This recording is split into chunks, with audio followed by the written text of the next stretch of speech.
Laita kona wingi kene te yeri pati masaki tene la masyaru mane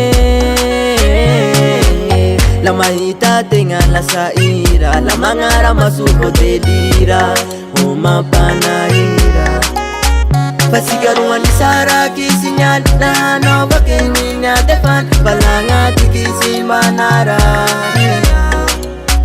pasikaruan di sara kisinyal la no bakeninya defan palanga tikisimanara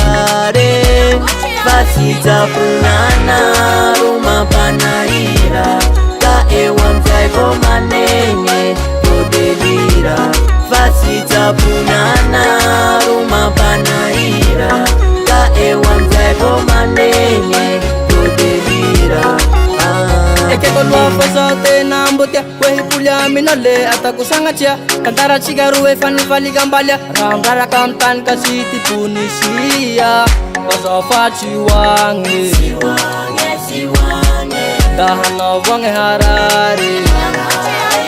pasigaru e ni sara kichinyal dahana wakeni ngate fan falana tiki chimbanarare Kasigaruan ni sara kisinyal dahana bakeni yang depan parana tiki chimbanarare pasita punana rumah panaira ka ewam sai komanenge kodelira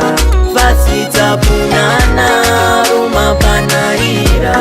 ka ewam sai komanenge kodelira Nakono tuwat kakara zao Nubelezi no patsimba kao Kanangaluma ngijia za mifanga Kakuzanga tiangi tuja minno Kanonera kamina fatsi ampere Kabake viti nyala hana nene Mitande masuwa vana si anenge Si anenge Fatsi kanisara kiti nyal Le ana vakeni nyante fan Falanga tiki chimba narane Pasikaruan ni sara kisinyal leano bakeni ngante fan falanga tiki chimbanarare pasita punana rumah panaira ka ewam sai komanenge kodelira pasita punana rumah panaira ka ewam sai komanenge kodelira pasita punana